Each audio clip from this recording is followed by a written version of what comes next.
우리가 이제 요한복음을 계속 공부하면서 여러분들이 항상 이 요한복음을 통해서 배워야 되는 것은 아주 단순한 건데 잘못 들어가면 요한복음이 그래서 우리에게 너무나도 심오한 하나님의 영적인 섭리라면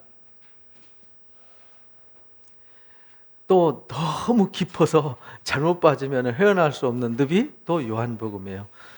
영지주의나 또는 이단들이 가장 많이 이용하는 성경이 또 요한복음이기도 해요. 마태복음이나 누가복음, 마가복음처럼 이렇게 강력한 예수님의 권세와 예수님의 이름, 그 다음에 예수님의 가르침 이런 것보다는 막 그 영적인 거 있잖아요. 영적인 거. 일단 영적 이러면 사람들이 거기 혹 빠져버리거든요. 그래서 이 요한복음은 굉장히 심오하지만 잘못 빠져들어가면 영지주의나 신비주의, 이단에 빠질 위험이 있다. 그런데 요한복음에서 분명하게 20장에서 기록 목적을 항상 우리는요, 성경이 우리한테 주신 목적이 있어요. 디모데후서 3장 15절부터 17절까지 보면은 우리에게 성경을 주셨기 때문에 우리가 거해야 되는 확신은 어디냐면 성경 말씀이잖아요. 이 성경 말씀은 성령의 감동으로 기록되어서 우리를 의롭게 하고 우리를 온전케 하고 우리를 새롭게 하기 위해서 우리에게 주신 축복이란 말이죠. 그러니까 우리가 성경을 통해서 배워야 되는 것은 거룩하고 의롭고 온전하게 되는 거거든요. 근데 그 거룩하고 의롭고 온전하게 되기 위해서 이 땅에 오신 분이 누구냐면 예수님이잖아요. 그래서 요한복음은 예수님이 누구냐, 이걸 기록한 거잖아요. 왜 예수님을 믿어야 되느냐? 예수님 왜 믿어야 되느냐? 믿어야 영생, 생명을 얻기 때문이다. 이걸 가르치기 위한 것이 목적이라고 기록했잖아요. 그래서 우리가 계속 1장부터 배운 게 뭐냐면 예수님이 누구냐? 그분은 말씀이셨다. 예수님은 누구냐? 이 땅에 생명의 빛으로 오셨다. 그래서 그분을 영접하면, 빛을 영접하면, 생명의 빛을 영접하면 하나님의 자녀가 되는 권세가 주어지는 거다. 그래서 예수님 믿는 목적이 뭐냐? 하나님의 아들이 되는 거다. 하나님의 아들이 된다는 말은 예수님이 받으시는 영광과 축복의 자리에 같이 선다는 거잖아요. 이 정말 놀라운 일이잖아요. 그래서 그분이 세상 죄를 짊어지고 가는 어린 양으로 오신 거다. 그래서 우리가 예수님을 믿으면 나의 죄를 예수님이 대신 짊어지시기 때문에 우리는 진리의 자유를 얻게 되는 거다. 진리를 알지니 진리가 너희를 자유케 하리라 하신 말씀이 거기 있는 거예요. 그래서 예수님이 2장에서 거듭남에 대해서 가르쳐 주셨잖아요.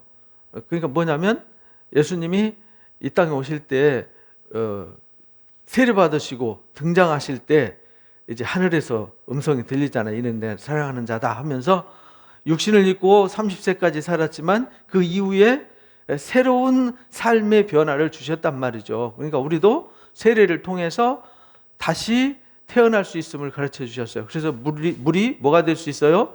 포도주가 될 수 있어요. 그래서 예수님은 그렇게 우리를, 물 같은 우리를 포도주로 변화시키기 위해서 오신 분이다. 그러니까 예수를 믿는 이유는 우리가 변화되기 위한 것이다. 본질이 바뀌는 거죠. 물과 포도주 본질이 다르잖아요. 그러니까 우리는 세상에 속한 사람이 아니에요. 그래서 이제 니고데모를 통해서 거듭나야 하나님 나라를 볼 수 있고 들어갈 수 있어요. 그래서 우리가 거듭나지 않으면 위로부터 온 하나님의 일을 절대로 알 수가 없어요. 그래서 예수님의 십자가에 매달리신 예수님 믿기만 하면 누구든지 영생을 얻을 수 있어요. 이게 이제 3장에 이제 시작부터 키워드를 확실하게 내세웠단 말이죠. 예수님 오신 목적이 심판이 아니라 예수님을 믿어서 구원을 얻기 위해서 오셨다. 그러나 믿지 않는 자는 이미 심판 받았다. 그러니까 야, 그럼 예수 안 믿는다고 심판하는 거 너무 심한 거 아니냐? 그게 아니라 이미 세상은 심판 받은 세상에 주님이 오신 거지, 주님이 오셔서 세상을 또 심판하는 게 아니라는 겁니다. 그 마지막 심판은 뭐냐면 이미 심판받은 세상을 마귀와 함께 심판으로 끝내버리시는 거죠. 그러니까 믿지 않는 자들은 이미 심판의 자리에 있는 거예요. 우리도 심판의 자리에 있었잖아요. 근데 우리를 거기서 건져내셨잖아요. 이 건져냄이 구원이에요. 모세라는 말이 건진다는 뜻이잖아요. 여호수아라는 말이 구원이라는 뜻이잖아요. 예수님이란 이름도 우리를 그 죄에서 구원할 자, 이렇게 이제 마태복음 1장에서 배웠잖아요. 그래서 우리를 죄에서 구원하셨단 말이죠. 그래서 예수님이 그런 목적으로 오셨어요. 근데 이 일은 위로부터 오신 일이기 때문에 땅에 속한 사람들은 아무리 설명해도 못 알아들어요. 똑똑하다고 지혜 있다고 못 알아들어요. 땅에 있는 얘기도 우리 잘 모르는데 어떻게 하늘로부터 온 이 땅에 속하지 않은 하늘 얘기를 어떻게 알아듣겠냐? 그게 3장 얘기했어요. 그렇죠? 그래서 위로부터 오신 이는 성령을 한량없이 부어주시기 때문에 하나님 말씀만 한다.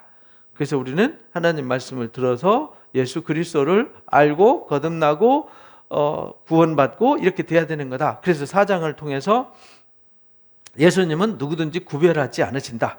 사마리아 여인일지라도, 누가 터부시하고 누가 부정하고 거부하는 사람일지라도 역시 그도 구원의 대상이 되는 것이다. 그래서 누구든지 예수를 믿으면이라는 것을 사마리아 여인을 통해서 증명해 주셨어요. 그리고 신령과 진정으로, 영과 진리로, 성령과 진리로 예배하는 때가 온다. 곧 이때다. 그래서 누구든지 뭐 사마리아냐 예루살렘이냐가 아니라, 어느 장소적 개념이 아니라 하나님이 찾으시는 자들은 성령과 진리로 예배하는 자들만 찾는 거다. 이걸 이제 가르쳐 주셨어요. 그러면서 그 사마리아 사람들이 예수님의 말씀을 듣고 몰려와서 휘어져 추수하게 되는 것을 보여주셨단 말이에요, 지난주에. 그리고 이제 한 사람이 심고 다른 사람이 거둔다 하는 것을 증명해 주셨어요. 그리고 이제 오늘 5장에서 하시고자 하는 말씀은 뭐냐면은, 그 후에 유대인의 명절이 되어서 예수께서 예루살렘으로 올라가셨어요. 항상 요한복음은 주 무대가 예루살렘이에요. 2장의 가나 혼인잔치와 4장의 그 왕의 신하 고친 이야기하고 6장의 그 오병이어의 기적, 이 세 가지 빼고는요 전부 다 이 예루살렘 얘기입니다. 다른 복음서는 다 갈릴리 지방과 이방 지역 얘기하다가 일주일 예루살렘 얘기잖아요. 마지막 십자가 지기 전 일주일만 예루살렘 얘기인데 요한복음은 아니에요. 모든 스토리가 다 어디 있냐? 예루살렘에 있어요. 그래서 예수님이 이 땅에 뭐로 오셨냐면 성전으로 오셨어요. 그래서 2장에서 이 성전을 헐라, 내가 사흘 만에 다시 세우겠다 할 때 제자들도 그게 무슨 뜻인지 몰랐어요. 그래서 성전 대신 예수님이 이 땅에 오셨기 때문에 거기서 성전의 역할에 대해서 이제 예루살렘, 거기가 이제 중심이 되잖아요. 그래서 그걸 이제 강조하기 위해서 예루살렘 사역만 집중적으로 여기 이제 등장하게 되는 거예요. 이방 지역에 가서, 이방 지역은 뭐냐면 선교 이야기잖아요. 마태복음 땅끝까지 복음을 전파하고 가르쳐 지키게 하라는 것이었고요. 마가복음도 가서 복음을 전하라는 얘기했잖아요. 누가복음도 땅끝까지 복음을 선교하는 성령의 역사 얘기해요. 마태, 마가, 누가는 나가서 복음이 전파되어져서 선교하는 선교의 역사예요. 근데 요한복음은 교회 안의 이야기란 말이죠.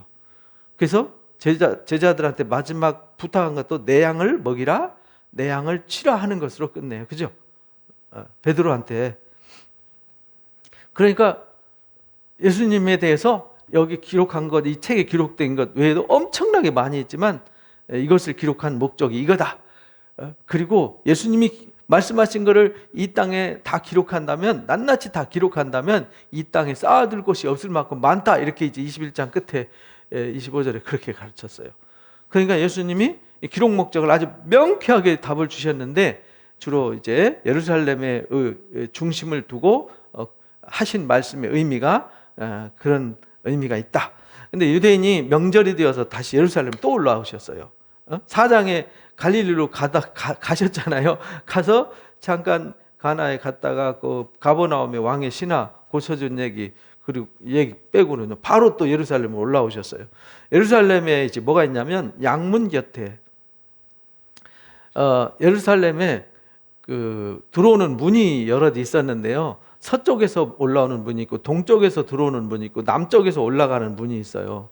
남쪽에서 올라가는 이제 훌다 게이트라는 게 있고요. 서쪽에서 이제 어문, 이제 옆바 쪽에서 올라오는 문이 있고요. 이쪽 동쪽에서 올라오는 문은 주로 왕의 문, 이렇게 제사장들, 왕들 뭐 이렇게 왕래하는 문이 있어요. 근데 북쪽에 이제 양들이, 왜냐하면 제사해야 되는 양들이 오면 양을 씻어야 되잖아요. 그래서 그 씻는 양문이 있어요. 근데 양을 씻는 그 연못이 있는데 그 연못이 베데스다라고, 베데스다라는 말은 베이트 헤세드라는 뜻이에요. 베이트 헤세드라는 히브리 말에서 나온 말인데요. 베이트라는 말은 집이라는 뜻이에요. 헤세드라는 말은 우리 헤세드 선녀의 자비, 사랑 이런 걸 말하는 거거든요. 그래서 그 자비의 집이 있는데, 자비의 집이 있는데 거기 연못이 있는데 행각이 기둥이 5개가 있어요. 거기에. 근데 거기 안에 많은 병자들이 모여요. 맹인들, 다리 저는 자들, 혈기 마른 자들, 누워서 움직이지 못하는 사람들이 이렇게 나와가지고요. 거기에 물이, 이제 물을 흘려보내면은 이렇게 저수지처럼 물이 쌓여요. 그럼 물이 이렇게 숨은 게이트 열면은 움직이면서 물이 동할 때가 있어요. 근데 그거를 전설적으로 그 물이 움직일 때 천사가 와서 물을 움직이는 거다. 왜냐하면 그럴싸하잖아요. 양이 뭐냐면 나의 죄값을 네가 대신 짊어지고 가서 죽어, 이 말이잖아요. 그럼 죄가 사해지는 거야. 그러니까 양은 정말 그 신비한 존재잖아요. 나의 죄를 갚아주는 거니까. 그러니까 그 양을, 나의 죄를 씻어줄 그 양이 씻어지는 곳에 천사들이 와서 그 물이 움직일 때 천사들이 온다는 거예요. 근데 그때 제일 먼저 들어가는 사람이 치유받는다, 이런 전설이 있었어요. 전설이. 그러니까 환자들이 오면은 거기 수많은 사람들이 모였는데 제일 먼저 들어가는 사람이 누군지 알까요? 시작 해가지고 동시에 퐁당퐁당 들어가는데 누군지 알아. 서로 들어가려고 거기에 얼마나 많이 모였겠어요. 근데 이는 거기 이제 4절에 보니까 나오잖아요. 이는 천사가 가끔 못에 내려와 물을 움직이게 하는데, 움직인 후에 먼저 들어가는 자는 어떤 병이든지 낫게 되밀어라. 이런 말, 그 말은 그런 이야기가 있었어요. 실제 그렇게 치료되는 게 아니고요. 거기에 38해 된 환자가 있어요. 38해. 그러니까 몇 살 먹은 거예요? 38살 나면서부터 환자된 사람이 있어요. 누운 것을 보시고 병이 벌써 오래된 줄 아시고 이르시되 내가 낫고자 하느냐. 근데 다른 사람들은, 일단 눈먼 사람들은 어쨌든 붙잡아 그래. 물 동한다 그러면은 막 뛰어들어가면 되고, 다리 저는 사람도 쩔뚝거리면서 뛰어들어가면 되고, 손 마른 사람도 뛰어들어가면 되는데, 누워 있는 사람은 스스로 할 게 없잖아요. 누가 으이씨 아이가 집어 던지면 그 물 빠져 죽잖아요. 그런데 이 환자는 그나마 그거라도 희망이 없어요. 희망이 없단 말이죠. 그 마지막 하나 희망이 해마다 가는 거죠. 거기 혹시라도 누가 넣어줘갖고 내 병이 고쳐질까 하는 애타는 마음. 그 아픈 사람들은 그 이해를 하잖아요. 그죠? 절망 속에 희망은 아무것도 없어요. 마태복음에는 이 혈루병 앓던 여인 이야기 나오잖아요. 누가복음에는 여기저기 다니면서요 다 치료를 해봐요. 근데 돈을 다 탕진하고 없어요. 남은 게 없어요. 마가복음에 나오죠. 근데 마지막 희망이 뭐냐면, 병원을 가도 의사를 찾아도 약을 먹어도 좋다는 민간요법 다 써도 치료되지 않았어요. 그러니까 12년 동안 12회니까 그죠? 얼마나 고생했겠어요. 그래서 마지막 희망은 예수님 옷자락만 만지면 나을 거야 라는 이 믿음을 가지고 가서 치유를 받잖아요. 근데 예수님을 밀고 막 붙잡는 사람이 한둘이 아닌데, 예수님이 누가 나한테 손을 댔냐 이렇게 말하니까 제자들이 이해가 안 갔잖아요. 아니 주님, 사람이 구름대같이 와서 주님을 떠밀고 있는데 이 사람도 만지고 저 사람도 만졌는데 누가 나를 만졌느냐 하니까 제자들이 물음표죠. 주님 무슨 말씀하시는 거예요? 그러니까 누가 나한테 손 댔느니라. 근데 그건 누군가는 알죠. 이 혈루병 여인이 갑자기 혈루 근원이 말라버렸단 말이죠. 그 여인이 그냥 알고 엎드리니까 내 죄가 사함 받았느니라 하는 것으로 치유하시잖아요. 그래서 이 병자가 얼마나 답답하게 했어요. 그래서 누워 있어서 아무것도 못하고 막 바둥바둥 하잖아요. 그죠? 남들은 뛰어들어가는데 나는 못 들어가는 그 자괴감, 얼마나 답답하겠어요. 그때 예수님이 거기를 지나가셨어요. 근데 병이 오래된 줄 아시고 38년 됐으니까 얼마나 38년 동안 누워 있어 본 사람 없잖아요. 그죠? 야, 얼마나 답답하겠어. 내가 낫고자 하느냐? 아니, 주님이 낫고자 하는데 아니요, 전 낫고 싶지 않아요. 이럴 사람 누가 있겠어요? 어? 당연히 대답하되 주여, 물이 움직일 때 나를 못에 넣어주는 사람이 없습니다. 내가 그동안에 내가 들어가기 전에 다른 사람들이 먼저 들어가서 낫고 싶은데 어떻게 방법 없습니다. 이렇게 말해요. 예수께서 이르시되, 그러니까 한마디 하셨어요. 그래? 일어나라. 그리고 내 자리 들고 걸어가라. 이렇게 말해요. 일어나라. 내 자리를 들고 걸어가라. 이 간절하게 바라보는 그 사람과 눈길을 맞추고 한마디 말씀을 하셔요. 일어나. 들고 가지고 걸어가. 이렇게 말씀하세요. 근데 그 사람이 그랬더니 진짜 주님 말씀 듣고 일어나니까 일어나졌어요. 근데 일어나라 할 때 일어날 의지 아닌 거예요. 야, 이거 무슨 소리 하는 거예요. 저 누워있는 사람인데 38년 됐는데 저 갖고 놀리는 겁니까? 원래 이게 또 아픈 사람들이 자격지심이 있잖아요. 원래 마음에 상처 있는 사람 자격지심이 있어서요. 비슷한 얘기라도 자기한테 얘기하는 줄 알고 상처받잖아요. 어떤 분이 설교 시간에 이런 사람 어쩌고저쩌고 했더니 목사님 나만 갖고 그래. 이래갖고 시험 드는 사람이 있다는 거죠. 실제 그런 사람 제가 많이 봤어요. 제가 뭐 영적으로 둔감한 사람은 이렇게 우리가 사단한테 잘 이용당할 수 있습니다. 그러니까 깨어 기도해야 됩니다. 그랬더니 좀 이렇게 뭔가 남한테 이용당한 사람이 있었어요. 목사님은 나보고 영적으로 둔감하다고 그러는 거야. 이래가지고 시험 들어가지고 교회 안 나오는 사람이 있었어요.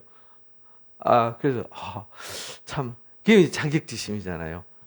그런 사람이 있단 말이죠. 근데 이 사람도 남들한테 이 38년도 누워 있으니까 가족들이 얼마나 힘들었을 것이며 누가 말 한마디에도 상처가 되는 이런 사람이었는데 주님이 와가지고 그렇게 말할 때 걸으라 그럴 때 내가 어떤 상태인지 모르고 걸으라 그러냐. 누가 걸을 줄 몰라서 못 걷냐? 나는 환자야. 38년 동안 누워 있는 사람이야. 라고 부정적으로 자기 마음을 토로했더라면 이 사람은 평생 누워 있을 뻔했죠. 그런데 주님의 그 말씀 눈길을 맞추고 주님의 그 마음, 주님의 그 간절한 마음과 이 사람의 마음이 서로 맞았어요. 그죠? 그래서 우리가요, 말씀을 들을 때 마음을 열고 하나님의 말씀으로 들어야 돼요. 제가 데살로니가 전서 후서 말씀을 영상으로 올려드렸는데 데살로니가 교인들은 바울이 말할 때 사람의 말로 듣지 않고 뭘로 들었어요? 하나님 말씀을 들어서 능력과 성령과 큰 확신이 그들에게 임했던 거예요. 그래서 짧은 기간에 한 달 만에 세워진 교회인데 지중해변에 유명하게 소문난 영향력 있는 교회였다. 이걸 이제 우리가 말씀을 나눴잖아요. 그래서 이 사람이 믿었어요. 하나님 이 주님을 만났을 때 이분이 보통 사람이 아닌 걸 눈빛으로 간절하게 바라보고 대화할 때 이게 대화가 중요한 거거든요. 나눌 때 벌써 이 사람 속에 능력이 역사된 거죠. 그래서 일어나라 자리를 들고 걸어가라 했더니 벌떡 일어나가지고요 걸어갔어요. 그때 이 사람 마음이 어떤 마음이겠어요, 그렇죠? 자기가 걸으면서도 이거 믿어지지가 않잖아요. 38년 동안 내가 누워 있었는데 이 사람 소망은요 그냥 일어나서 앉아보는 것만도 하늘의 소망이라는 거죠. 걷는다는 건 상상도 못했는데 일어나서 걸었어요. 근데 그날이 무슨 날? 안식일이었어요. 이제 예수님을 믿음으로 모든 치유가 일어나는데 말씀을 듣기만 해도, 그죠? 듣고 순종하는 거잖아요. 듣기만 해도 능력이 나타나는 거예요. 그래서 말씀을 들음으로 믿음이 생기는 거예요. 안 듣는 사람은 믿음이 생길 수가 없어요. 말씀을 듣되 마음을 열고 그 말씀을 하나님의 말씀으로 들을 때 능력이 나타나는 거예요. 그래서 자리를 들고 일어나죠. 근데 그때가 안식일이었어요. 이 두 가지를 말씀하시는 거죠. 말씀을 들으면 능력이 나타나. 그 말씀을 듣고 아멘 하면은 하나님 말씀으로 받고 순종하면 능력이 나타나는 거야. 근데 그날이 안식일이었다. 이게 또 이제 사건이 된 거예요. 왜냐하면 그 당시 안식일에는 아무것도 하면 안 돼요. 근데 이 사람이 뭐 때문에 안식일을 범한 거죠?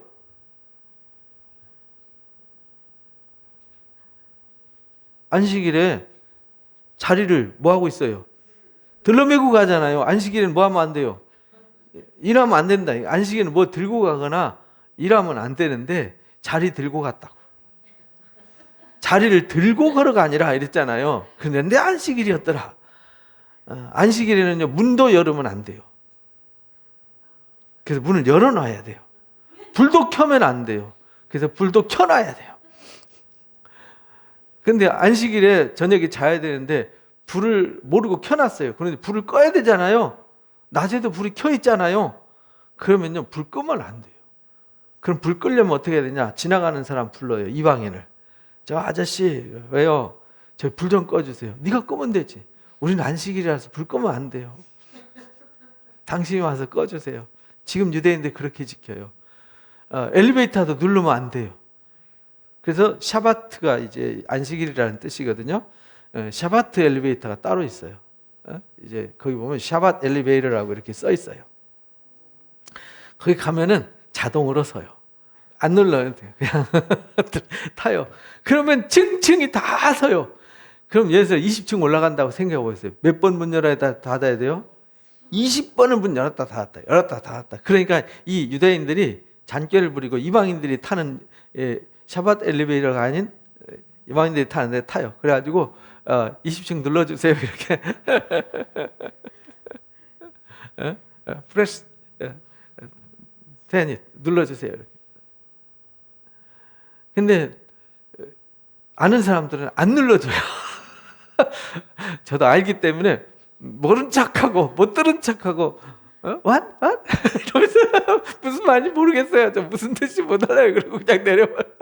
그러면은 이제 층 올라가면 내려야 돼요. 그럼 또 샵 엘리베이터 갖고 이렇게 서 있어야 돼요. 골탕전 먹이려고 이제 저도 몇 번 안 눌러줬어요. 누르면 되지. 그걸 그냥 안식일 지킨다고요? 아주 위선적이잖아요, 그렇죠? 남은 시켜도 되고 나는 누르면 안 되고. 여기도 그랬어요. 그래서 유대인이 병 나은 사람에게 이르되 유대인들이 여기 이제 바리새인들, 서기관들, 율법사들, 유대인들이 병 나은 사람이 이르되 안식일인데 내가 자리를 들고 가는 것이 옳지 않다. 너 안식일인데 지금 뭐 하는 짓이야? 이렇게 말하는 거죠. 왜냐하면 안식일에 뭘 들고 메고 가는 일은 없거든요. 예루살렘의 성전, 예루살렘 성 안에서 지금 베데스다 연못이면 이제 성전 입구잖아요. 예루살렘 성 입구에서 이런 일을 한다는 것은 있을 수 없는 일이에요. 그러니까 특이하게 한 사람은 딱 돌출됐잖아요. 너 지금 뭔 짓이야? 보는 사람, 보는 사람마다 다, 너 지금 뭐해? 너 지금 오늘 안식일이야? 다 지금 모든 사람들이 다 그러고 있는 거예요. 이 사람은 자기가 일어나서 들고 메고 가라 해서 이제 들고 지금 이제 메고 가는 거잖아요. 그러니까 이 사람은 일어나라 걸으라 한 주님을 만나서 그냥 일어나서 걸어가고 그 메고 가라고 해서 메고 간 것 뿐이에요. 그런데 사람들은 보는 사람마다 예루살렘 얼마나 이 절기 때 명절 때 되면 사람이 구름대 같이 모여들거든요. 구름대 같이 몰려서 사는 사람들이 모든 시선이 누구한테 가요? 저 사람 뭐 하는 거지? 저 뭐 하는 거야? 안식일에 지금 뭐 하는 짓이야? 막. 근데 이 사람은 그런 거 아랑곳하지 않고 자기에게 말씀하신 이에게 순종해서 이걸 그냥 메고 갈 뿐이에요. 대답하되 뭐라고 대답하냐면 나를 낫게 한 그 사람이 자리를 들고 걸어가라 했습니다. 그들이 묻되 너에게 자리를 들고 가라 한 그 사람이 누구냐? 이렇게 물어봐요. 근데 고침받은 그 사람이 그가 누군지 알아요? 몰라요? 모르지. 얼떨결에 만났는데 수많은 군중 중에 한 사람이 너 일어나 걷고 싶니? 예, 걷고 싶습니다. 근데 제가 저기로 들어가야 되는데 아무도 들여보내주는 사람은 없습니다. 라는 그 간절한 그 막 애간장 녹는 그 마음 보고 일어나. 들고 네 자리 깔고 있는 거 그거 메고 걸어가. 이렇게 말했을 때 그냥 순종해서 일어나서 걷고 있는데 지금 이 사람은 남의 시선이 보일까요? 안 보일까요? 안 보여요. 느껴질까요? 안 느껴질까요? 지금 구름 위로 걷는 느낌이란 말이죠. 왜냐하면 38년 동안 38년이라는 세월이 보통 세월이 아니잖아요. 3년 8개월도 아니고요. 38년 동안 놓였던 이 사람이 걸어갈 때는요. 남의 시선 아무 상관없어요. 남이 욕하고 뭐하고 아무 상관없어요. 그냥 들고 걸어가는 거죠. 거기 사람이 많으므로 예수님이 이미 피하셨다는 말은 예수님 만났는데 벌써 그 수많은 군중 속에 사라져 버렸는데 누군지 알아요. 누군지 알지 못한다 이렇게 말해요. 후에 그러고 나서 시간이 지나서 성전에서 그 사람을 만났어요.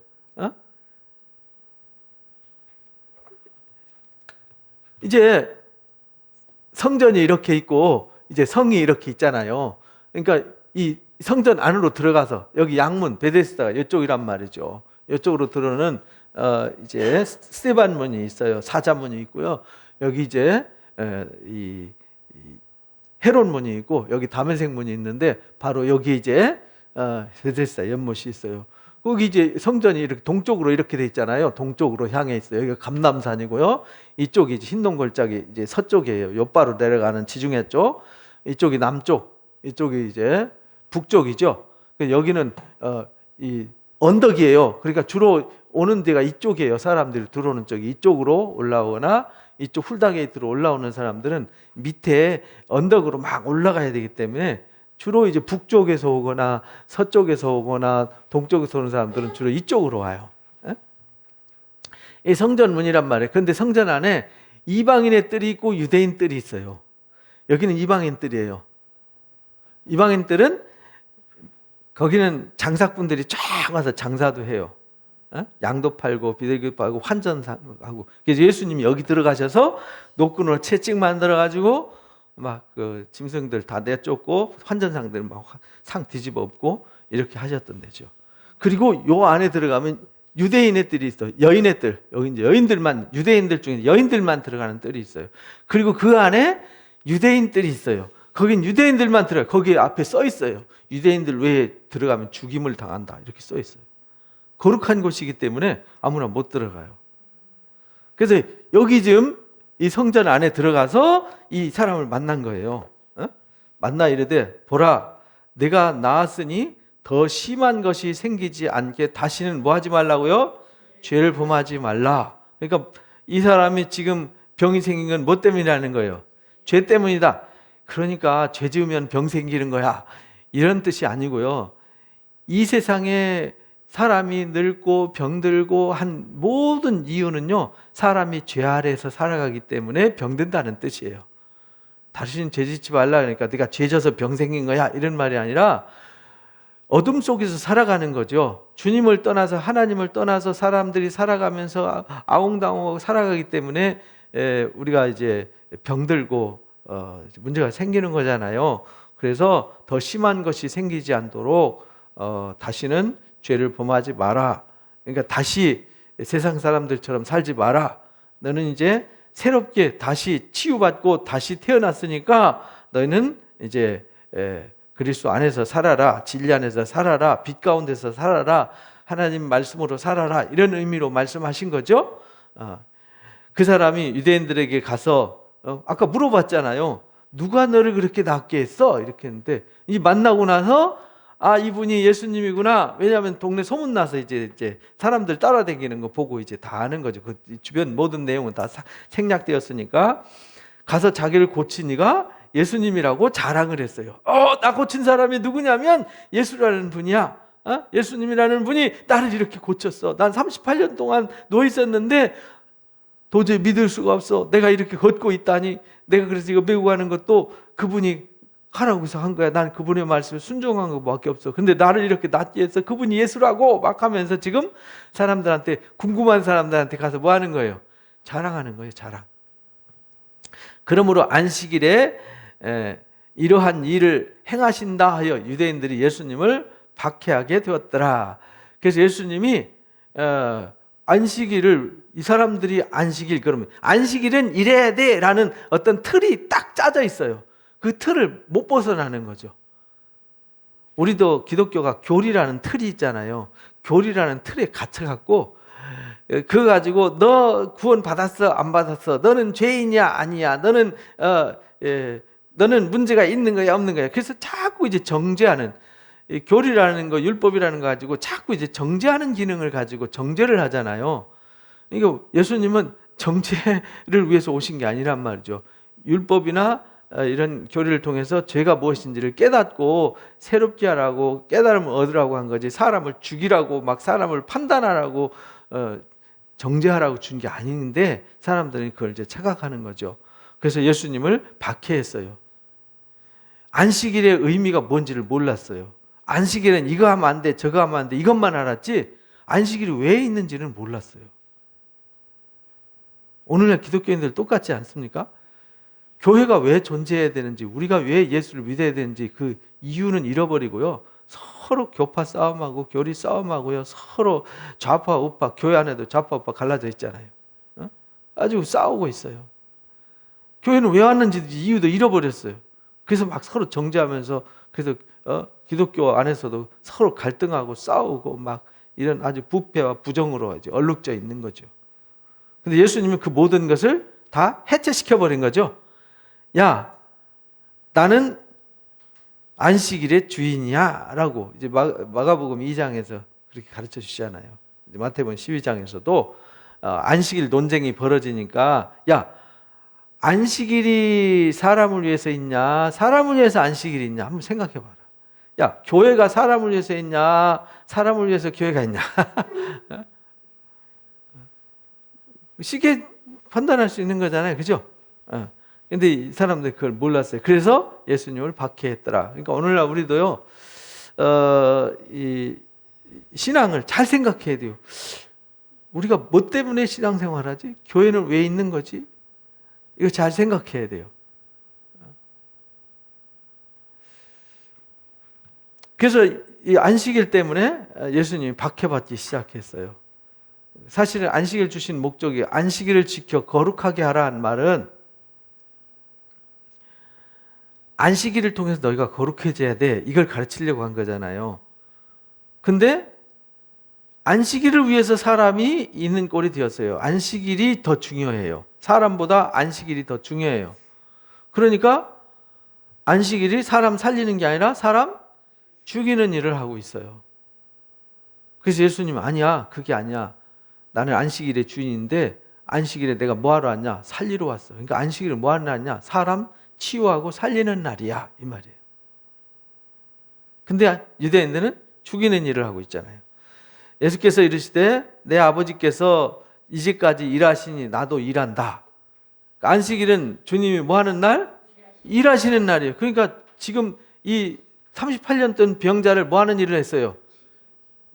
치료하고 살리는 일을 했잖아요. 그래서 예수님이 오신 목적, 예수님의 역할이 뭐냐면, 예수님 믿는 역할이 뭐냐면 치유하고 살리는 일을 하세요.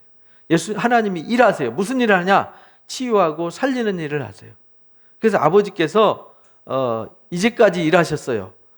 그러니까 노아 홍수 이후에 하나님 하신 일이 뭐냐면은 사람 살리는 일을 하시는 거예요. 사람을 거룩하게 회복시켜서. 안식일도 그래서 준 거예요. 안식일에 사람 살리는 일이라면 무슨 일을 해든지 괜찮아요. 근데 사람 죽이는 일이라면 아무 일도 하면 안 돼요. 안식일에 가족들과 화목하게 나누는 일이 있다면은 그거는 좋은 일이죠. 그건 많이 해야 돼요. 안식일에 막 서로 물고 싸우고 막 스트레스 받고 서로 해야 되니 말아야 되니 하면서 이게 옳니 그러니 그러면 하지 말아야 돼요. 왜냐하면 그거에 갖고 죽이면 안 되잖아요. 살리는 일을 해야지. 유대인들이 이르되 더욱 예수님을 죽이고자 했더라. 이는 안식일을 범할 뿐 아니라 하나님을 자기의 친아버지라고 했기 때문이다. 아버지께서 일하니까 나도 일한다. 하나님을 아버지라고 했다고. 하나님과 동등됨으로 삼으셨기 때문이더라. 아버지란 말은 하나님과 동등된 위치에 놨다는 거, 아버지와 아들 개념으로. 그러므로 예수께서 그들에게 뭐라고 그러는 거 아니? 이 요한복음 5장 말씀이 굉장히 중요한 말씀을 많이 가르쳐주고 있어요. 그들이 이르되 내가 진실로 진실로 너희한테 이른다. 아들이 아버지께서 하시는 일을 보지 않고는 아무것도 스스로 할 수 없다. 아버지께서 행하시는 그것을 아들도 똑같이 한다. 그러니까 우리도 보면은 분별할 수 있어야 돼요. 하나님이 하시는 일을 하면 그게 하나님의 아들이 하는 일이고요.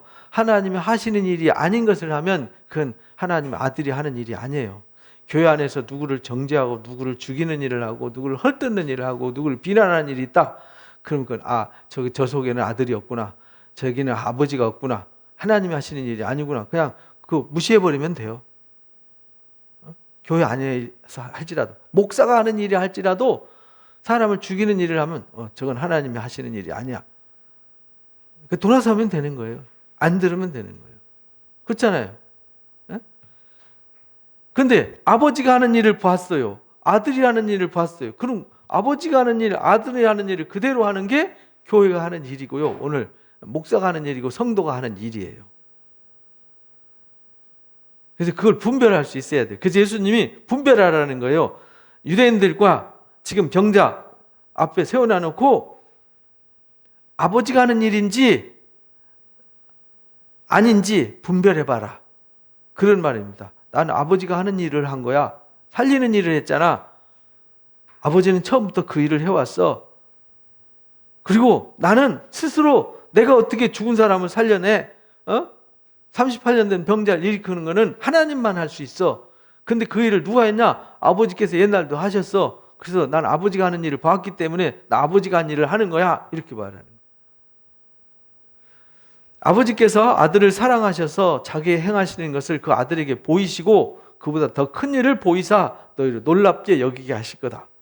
그러니까 아버지께서 아들을 사랑하시기 때문에 자기가 행하시는 것을 아들에게 보여줬고 아들도 본 그 일을 그대로 행하고 그 행할 때 더 큰 일을 하게 하신다. 오늘 우리도 똑같은 거예요. 그죠?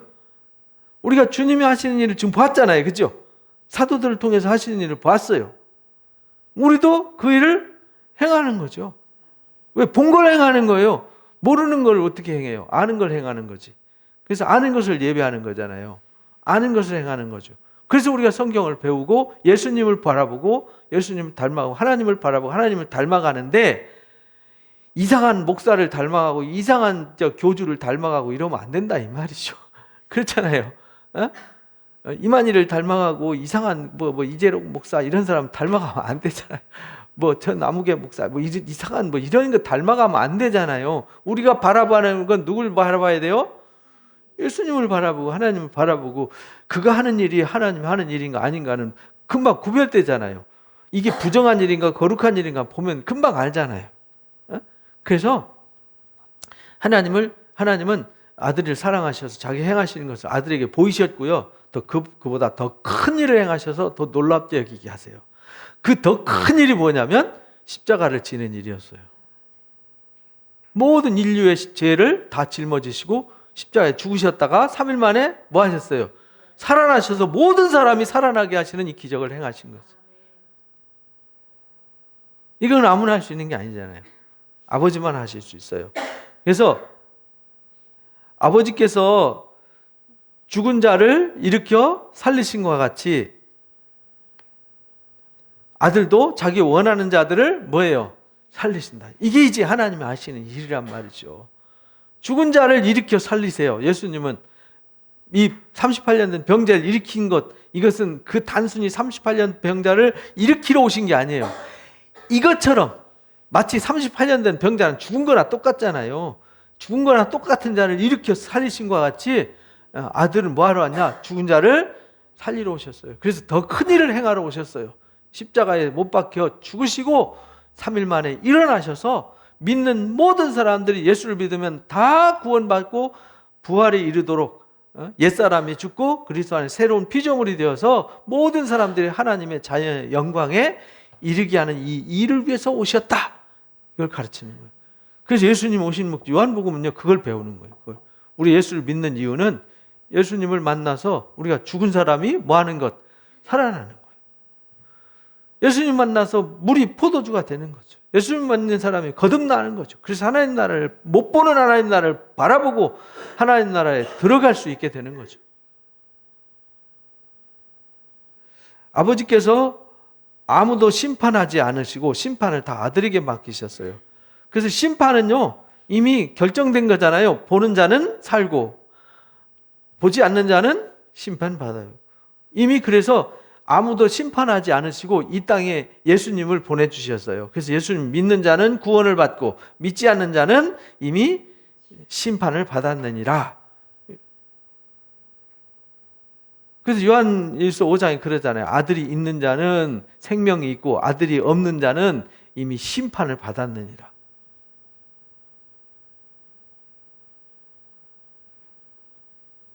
요한일서 결론을 그렇게 맺어줘요.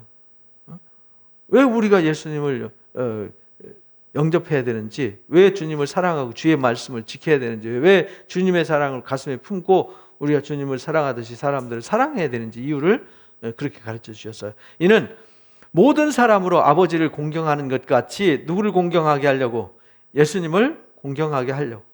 공경하게 하려 하심이라. 아들을 공경하지 않는 자는 그를 보내신 아버지도 공경하지 않아요. 예수님을 믿지 않는 사람은 하나님도 믿지 않아요. 우리가 성령의 역사를 믿지 않으면 주님도 믿을 수가 없는 거죠. 왜? 성령으로 말미암지 않은 거 우리가 주님을 알 수가 없어요. 우리가 믿을 수가 없어요. 그래서 성령으로 우리의 눈을 뜨게 해주고 우리의 마음을 열어 깨닫게 하시고 우리에게 믿음을 선물로 주어서 믿을 수 없는 것을 믿게 하고 알 수 없는 것을 알게 하시고 갈 수 없는 데를 가게 하시고 하나님의 아들이 될 수 없는 우리가 하나님의 아들이 될 수 있는 길을 여시고, 그래서 죄와 의와 심판에 대해서 가르쳐 주신다고 하는 것이죠. 죄와 의와 심판이 누구를 통해서 이루어지는 거예요? 예수 그리스도. 예수 그리스도 앞에 가야 죄인임을 알게 되고요. 회개하고 믿음으로 의롭게 되어지고, 그죠? 우리가 심판을 받는 것이 아니라 구원에 이르게 된다라는 것을 가르쳐 주시는 거예요. 그게 다 뭐냐? 진리예요. 그래서 진리의 성령이 와서 우리를 어디로 인도해요? 진리 가운데 인도하게 되는 거죠. 그래서 내가 진실로 너희한테 이른다. 24절에 아주 유명한 말씀이죠. 이 말씀은 다 주일학생들 다 암송하는 암송 구절이잖아요. 요한복음 3장 16절처럼. 읽어보겠습니다. 내가 진실로 진실로 너에게 이르노니 내 말을 듣고 또 나 보내신 이를 믿는 자는 영생을 얻었고 심판에 이르지 아니하나니 사망에서 생명으로 옮겨지리라.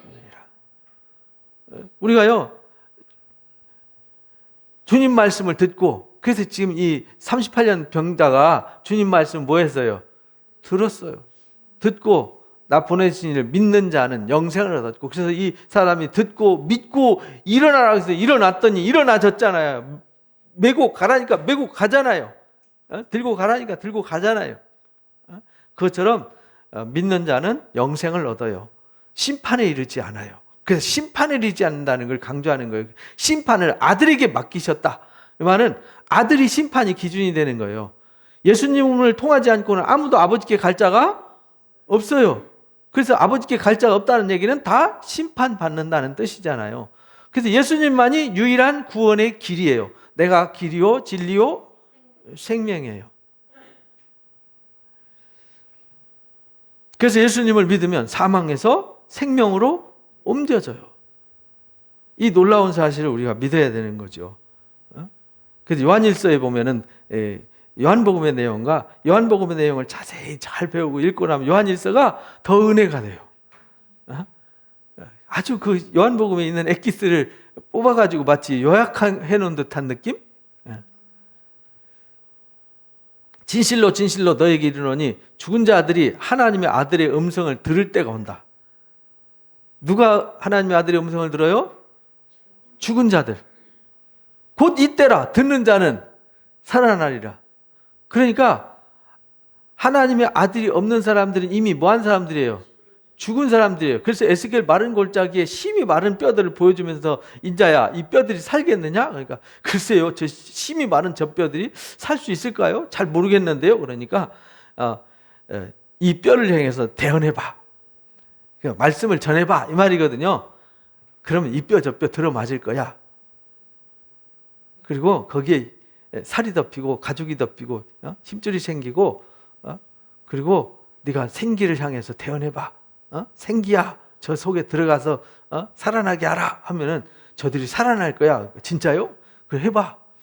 그래서 해봤더니 진짜 이 뼈 저 뼈가 쩌적쩌적 달라붙더니 그 위에 막 살이 덮이고 힘줄이 생기고 막 가죽이 덮이더니 생기야 들어가라 했더니 그들에게 생기가 들어가서 일어나는데 극히 큰 군대더라. 진짜 살아났잖아요. 그게 이제 소망 없는 하나님이 없는 이스라엘들을 향해서 외친 말씀이잖아요. 그러니까 하나님이 없는 모든 사람들이 아들의 음성을 들으면은 죽은 그들이 뭐예요? 살아나요. 근데 언제부터? 이때다. 그 주님이 말씀을 외치는 그때, 곧 지금도 이때잖아요. 그 하나님 말씀은 언제부터 언제까지 전해져요? 항상 오늘, 지금. 예수님도 오늘 이때 전했지만 지금도 이때잖아요. 우리가 주님 앞에 설 때도 언제 서요? 이때 서는 거예요. 이때. 그러니까 우리는 항상 언제를 사냐? 이때만 사는 거예요. 오늘은 항상 오늘만 사는데 우리는 그걸 잊어버리는 거죠. 우리가 당하는 모든 일, 겪는 모든 일들은 오늘 겪는 거예요. 그래서 당황스러운 거예요.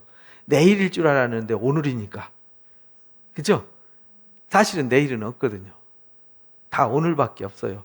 오늘의 연속선상에 있는 거죠. 오늘이 영원토록 있는 거예요. 시간은 오늘만 있는 거예요. 사실은. 과거는 없어요. 지나갔어요. 항상 오늘만 있어요. 미래는 계속 미래예요. 그냥 오늘만 있어요. 이게 영적 신비거든요. 이걸 깨달아야 되는데, 그래서 사람들이 영적인 깨달음 얻는 사람은 오늘이 마지막인 것처럼 사는 거예요. 왜? 오늘이 결산하는 날이니까요. 매일 오늘이니까. 근데 영적으로 둔감해지면은 내일이라고 말해요. 그게 사단의 전략이거든요. 내일이라고 하자. 다음이라고 하자. 사람들이 거기에 속아가지고 내일, 다음 하다가 오늘 당장 내일인 줄 알았는데 오늘 당장 어떤 일이 나타나거든요. 그때 준비되지 않은 사람은 아차 하는데 이미 버스 지나가 버렸어요. 아버지께서 자기 속에 생명이 있음과 같이 아들에게 뭘 주셨어요? 생명을 주셨어요. 그러니까 아들에게 주신 이 생명, 아버지께 있는 생명과 아들에게 있는 생명은 우리가 있는 생명과 달라요. 그죠? 우리 있는 생명은 이미 죽었어요. 그죠? 죽은 생명을 살았다고 착각하고 사는 거죠. 어차피 지구상에 수천억 명이 살았지만 다 먼지처럼 사라져서 존재하지 않잖아요. 그 사람이 존재했는지 존재하지 않았는지 아무도 몰라요. 우리 조상들이 할아버지, 증조할아버지, 고조할아버지, 할아버지가 누군지 알아요? 모르잖아요. 그분들이 있었는지 없었는지 일단 나만 생각하지. 없어요? 몰라요. 그러니까 그들은 살았지만 이미 죽은 거였어요. 이 땅에 왔었는지도 모르고. 그러나 하나님의 생명은 영원해요. 그래서 예수님의 생명도 영원해요. 그래서 하나님의 생명, 아들의 생명, 그 생명이 어디 있어야 돼요? 이 생명. 그래서 예수님이 이 땅에 생명의 빛으로 오신 거예요. 소망의 빛으로 오신 거죠. 영원한 생명의 빛. 우리가 바라봐야 되는 영원한 생명, 구원이라고 그러잖아요. 이거를 구원. 영원한 생명을 그 속에 있게 했어요. 예수님 안에 하나님의 생명이 있어요. 그래서 우리가 예수님을 영접하면 우리 안에 뭐가 거하는 거예요? 하나님의 생명이 거하는 거죠. 그 생명은 영원한 생명이에요. 죽지 않고 죄와는 상관없는 생명. 인자됨으로 말미암아 심판하는 권세를 주셨다. 예수님은 생명이 있고 심판하는 권세가 있어요. 이를 놀랍게 여기지 말라는 거예요.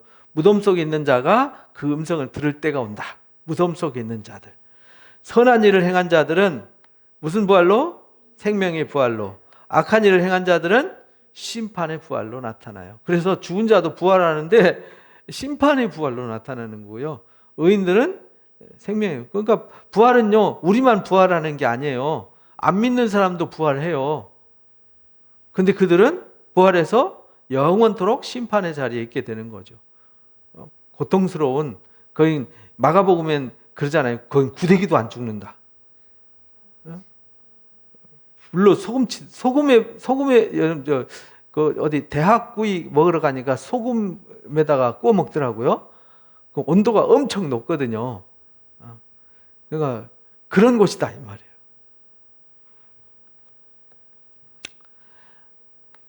내가 아무것도 스스로 할 수 없노라. 예수님은 이 땅에 당신 뜻을 이루시는 게 아니라 아버지의 뜻을 이루러 오셨어요. 그러니까 아버지의 뜻. 그러니까 우리도 아버지의 뜻인 예수님을 받아들이고 예수님의 뜻을 받아들이는 게 아버지의 뜻을 받아들이는 거잖아요. 그래서 듣는 대로 심판하느니 나는 나의 뜻대로 하지 않고 나를 보내신 아버지의 뜻을 행하러 왔다. 내 심판은 그래서 의롭다. 하나님이 하시는 일이기 때문에 의로운 거예요. 만일 내가 나를 위해서 증언하면 내 증언은 참되지 않지만 나를 위해 증언하는 이가 따로 있다. 나를 위하여 증언하시는 그 증언이 참인 줄 안다. 그러니까 예수님이 그냥 자기 마음대로 오셔서 마음대로 일하는 게 아니라는 거예요. 하나님이 구약의 선지자들을 통해서 시편을 통해서 모세를 통해서 말씀하셨어요. 증언하셨어요. 그래서 예수님이 말씀대로 이 땅에 오셔서 말씀하신 뜻을 이루시는 거예요. 당신 뜻대로 하는 게 아니에요. 예수님을 보내시기 위해서 성막과 성전, 제사법, 제사장 제도를 뒀잖아요. 그 모든 게 다 성전과 성막의 기능이 다 누구 얘기예요? 예수님 얘기했어요. 거기 율법 얘기도 다 누구 얘기한 거예요? 예수님 얘기한 거예요.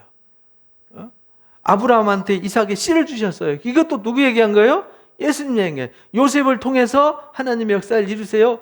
이게 또 누구 얘기한 거야? 그러니까 구약의 모든 사람과 어떤 상황, 역사를 이루는 모든 얘기는 다 누구 얘기냐? 예수님 얘기예요. 그래서 너희가 요한에게 사람을 보내어 요한이 진리에 대해서 증언하느라. 세례 요한 얘기죠? 세례 요한이 진리에 대해서 그래서 증언한 거다. 곧 구약에 오리라한 글을 증언한 거다. 하나님이 말씀하신 하나님의 증언을 증언한 거다. 그래서 성경을 이루러, 진리를 이루러 오셨어요. 증언을 이루기 위해서 예수님 오셨어요. 그래서 예수님이 자기가 자기를 나는 이런 사람이야 라고 우기는 게 아니라 이미 하나님이 아담과 하와가 내어 쫓길 때부터 여자의 후손이 뱀의 머리를 밟을 것이고 뱀은 여자의 발꿈치를 상하게 할 것이다 말씀을 이룬 것이다 이렇게 말해요. 그러나 나는 사람에게 증언을 취하지 않는다. 사람이 이분으로 말할 것 같으면 왜냐하면 이런 거 해봤자 소용없다는 거예요. 다만 이 말을 하는 것은 너희로 뭘 받게 하려고? 구원을 받게. 내가 구약의 선지자들을 통해서 증언한 말씀을 이루러 오신 거야. 이루러 온 거야. 그러니까 나는 지금 뭔 일을 하든지 내 생각대로 요랬다 저랬다 사람 눈치 보면서 어떤 일을 하는 게 아니라 내가 하는 일은 아버지의 뜻을 이루러 온 거야. 요한은 잠깐 켜서 비추는 등불이지만 한때 그 사람들이 그 잠깐 있는 빛 가운데도 나가지 않았냐. 내게는 요한의 증거보다 더 큰 증거가 있다. 아버지께서 내게 주사 이루기 하시는 역사. 내가 하는 그 역사가 아버지께서 나를 보내신 것을 나를 위해서 증언한다. 그래서 나를 보내신 아버지께서 친히 나를 위해서 증언하셨느니라. 너희는 아무 때에도 그 음성을 듣지 못하였고 그 형상을 보지 못했다. 하나님의 형상을 보지 못했어요. 아무도 그 음성을 듣지 못했어요. 근데 너희 속에 그 말씀이 거하지 않는 이유는 그 보내신 이를 뭐하지 않아서 믿지 않아서 그런 거야. 그래서 요한의 증거보다 더 큰 증거가 예수님께 있어요. 그래서 그 증거를 예수님에게 주셨어요. 그래서 지금 이 38년 병자를 일으킨 것도 그 말씀을 뭐 하려고 한 거예요? 이루려고 한 거예요. 그래서 아버지께서 주시는 역사, 아버지께서 나를 보내신 것을 보내셨다는 사실을 나를 위해서 이런 사실을 38년 된 병자를 물이 포도주가 된 게 아니라 왕의 신하를 고친 것을 예수님이 말씀이 육신이 되어서 오신 것을 사마리아 여인 이야기를 통해서 이 38병자를 통해서 이 하신 모든 일들, 예수님이 이 땅에 오셔서 다른 일을 많이 행하셨는데 그 행하신 모든 일들이 하나님이 나를 통해서 증언한 거야. 내가 하나님의 아들이라는 것을 증언하는 거야. 내가 나를 증언한 게 아니야 이런 말이죠. 근데 이 말씀이 구약의 선지자들을 모세오경을 통해서 시편을 통해서 하신 말씀이 증명된 거야 이런 말이에요. 그러면서 너희가 나를 믿지 못하는 이유는 너희 속에 하나님의 말씀이 없기 때문에 그래. 너희가 말씀을 모르기 때문에 이미 선지자들이 다 얘기했잖아. 이미 증명했잖아. 근데 너희 믿지 못하는 이유는 성경을 몰라서 그래. 말씀을 몰라서 그래. 이렇게 말해. 그러면서 39절 유명한 말씀 읽어보겠습니다. 시작. 너희가 성경에서 영생을 얻는 줄 생각하고 성경을 연구하거니와 이 성경이 곧 내게 대하여 증언한 것이니라. 이렇게 말씀하신 거예요. 그러니까 너희들이 뭘 보면은 이 일을 그 일만 안식일은 뭐 들 것을 들고 가라 마라 성경 기록된 거 없거든요. 안식일 일하지 말라 그랬지. 안식 일하지 말란 말은 하나님의 말씀을 떠나서 너희들 목적과 너희들 욕심 채우기 위해서 살지 말라 그 얘기잖아요. 본질은 그거란 말이죠. 근데 이 들고 걸어가는 것은 이 사람이 들고 가서 자기 어떤 이익을 취하기 위해서 들고 가는 게 아니잖아요. 그죠? 뭐 때문에 들고 가요? 하나님의 뜻을 이루기 위해서, 그죠? 말씀을 성취해서 주님이 가라는 말씀을 순종해서 가는 거죠. 그래서 이가 치료받았고 사람들한테 말씀을 듣고 말씀을 믿으면, 그분의 하시는 말씀을 들으면, 믿으면 이렇게 치유받고 구원받는 거야 라는 거를 보여주려고 한 것이지. 에? 자기가 들고 가서 어디 가서 뭐 일당 받아요? 뭐 들고 가면은, 돗자리 들고 가면 에? 하루 수당 주나요? 너 그거 들고 오느라고 수고했어. 500원 줄게. 요즘 우리 뭐 예전에 그런 말이 있었죠. 누가 뭐 물어보면 500원 주면 가르쳐 줄게. 뭐 이런 말도 있었는데. 성경 모든 이야기는 예수님 이야기다. 그래서 성경의, 구약 성경의 모든 말씀은 예수님의 키로 열면은 안 열리는 게 없어요. 근데 예수님의 키로 열어서 안 열리는 말씀은 다 가짜예요. 그러니까 우리가 성경을 해석할 때 예수 그리스도의 이름으로 해석되지 않고 풀어지지 않는 것은 가짜구나. 그걸 금방 알면 돼요. 그러나 너희가 영생을 얻기 위해서 나한테 오지 않는다. 이 말씀은 굉장히 심오한 말씀이거든요. 당시 유대인들은 저 사람 미친 거 아니야? 이런 소리거든요. 지금 우리는 그래, 예수님이 이런 분이었구나. 우리 골로새서 1장 말씀대로 그분은 창조자야. 만물보다 먼저 계셨어. 모든 것이 그분으로 말미암아 지었고 그분 위에서 있는 거야. 그분은 모든 것을 치유하시고 모든 것을 살리시고 세우시는 능력 있는 분이야. 그분이 교회 머리이셔. 그래서 우리가 그분을 힘써 가르치는 거야. 이렇게 가르치는 것을 우리가 들었잖아요.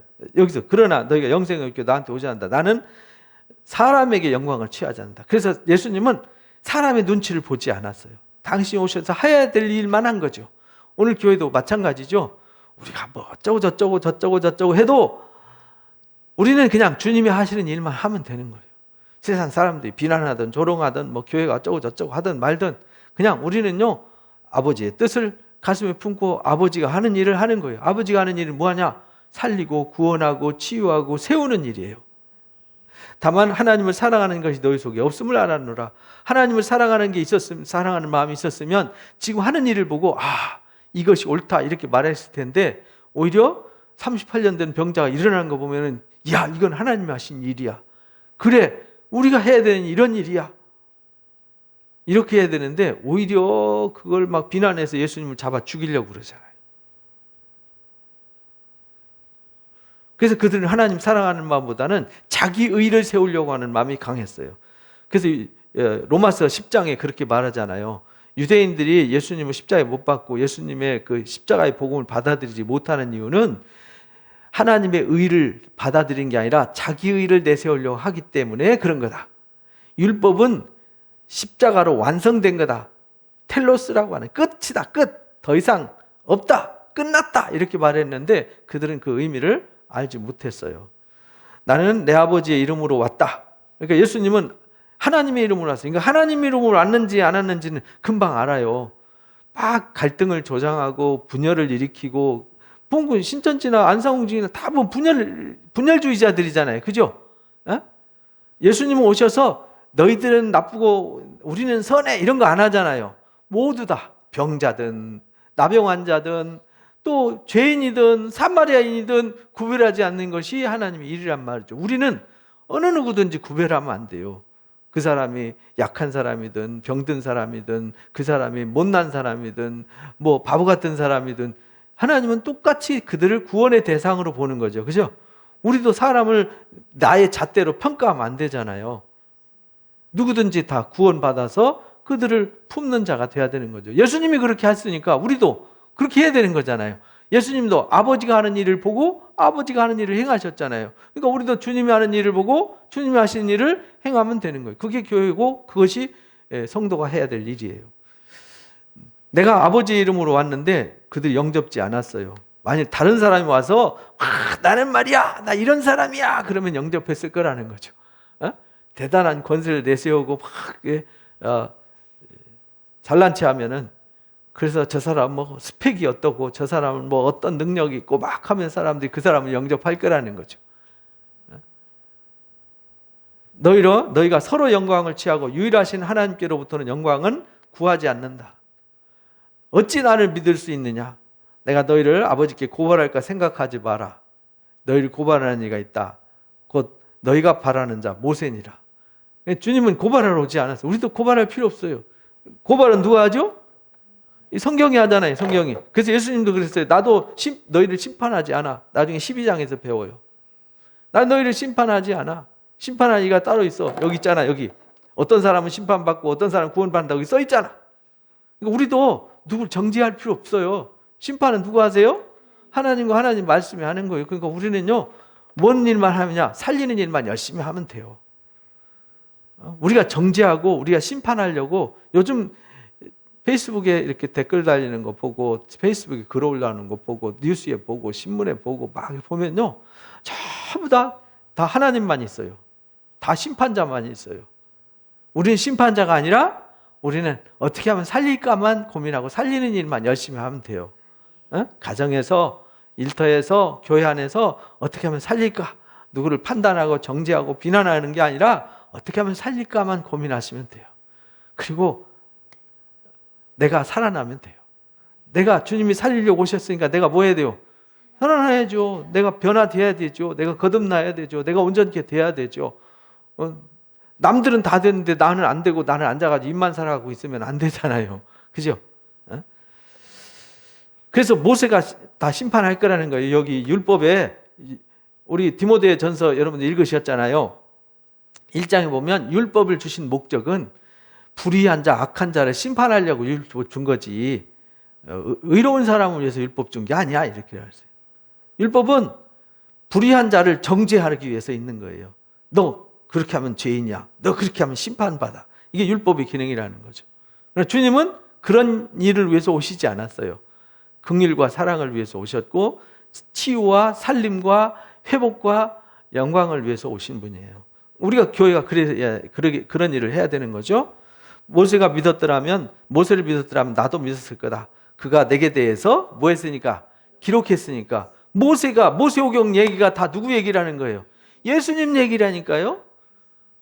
제사법, 율법, 모든 가르침은요 다 예수님 얘기예요. 안식일, 안식년, 희년, 절기 다 예수님 얘기라니까요.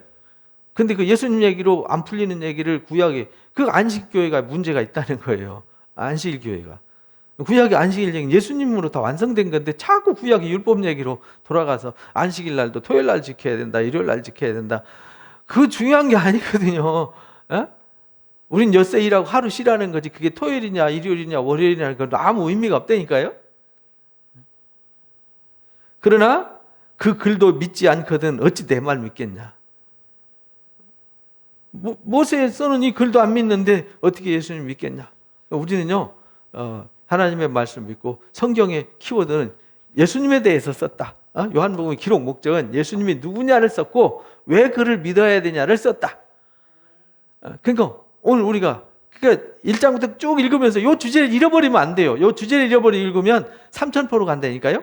영지주의로 간다니까요. 이상한 성경 해석을 해가지고 이단이 돼요. 이단들 보면 황당무계한 해석을 하잖아요. 신비하게 해석하니까 사람들이 오, 그런 해석도 있어? 오, 우리 교회에서는 안 가르쳐 주는데 오, 그런 일이 있었어요. 가지고 거기에 빠져버리는 거예요. 근데 성경은 분명하게 기록 목적과 뜻을 명확하게, 그러니까 여기에 무슨 치유 역사나 어떤 기적이나 표적을 보여줄 때는 예수님이 누구냐를 보여주기 위해서 그걸 메시아의 사인이라고 그래요. 예수님이 누구냐를 가르쳐주기 위해서 그 표적을 보여주었고 이적을 행하신 것이지, 단순히 이적을 위해서 이적을 행하는 것은 데살로니가 후서 2장처럼 그거는 악한 자들의 역사라고 그러잖아요. 악한 자들을 모아서 그걸 좋아하는 사람들, 신비주의, 영지주의, 이상한 것을 쫓는 사람들을 그쪽으로 모으기 위해서 하나님이 하시는 일이다. 그들은 진리를 사랑하지 않는다. 왜냐하면 하나님은 진리를 사랑하는 거지. 내 말을 듣는 자는 영생을 얻었고, 내 말을, 이 주님이 말씀을 믿는 거잖아요. 그죠? 예수님 이야기도 여기 성경에 다 써 있는 거잖아요. 그 성경에 다 예수님 얘기라고 가르친 거잖아요. 그래서 우리가 그걸 듣고 그걸 믿고 그 안에 참여하게 되는 것이다. 그래서 오늘 요한복음 말씀도 4장도 그랬지만 이 5장도 예수님이 누구냐를 명확하게 가르쳐 주셨죠. 5장을 다시 한번 집에 가서 읽어보세요. 정말 읽을 때마다 그렇구나, 이걸 우리가 깨달을 수 있어요. 4장에서도 그렇구나, 3장 보면 그렇구나, 2장 보면 그렇구나, 1장 보면 그렇구나. 그래서 정말 요한복음은요 한 장 한 장 읽을 때마다 너무나도 명쾌하고 확실한 복음이 우리에게 증거되고 있어요. 그래서 우리는 확실한 예수님, 그래서 이 사실을 알게 하려고 성령을 보내셨다. 그게 말세 때에 하나님 우리에게 이 성령을 받지 않는 사람들은 절대로 이 말씀을 깨달을 수가 없어요. 알 수가 없어요. 그래서 저와 여러분은 성령 충만함 속에 진리의 영을 받은 우리는 진리이신 예수님을 확실하게 알고 진리 가운데 서서 예수님의 영광에 이르시기를 주님의 이름으로 축복합니다.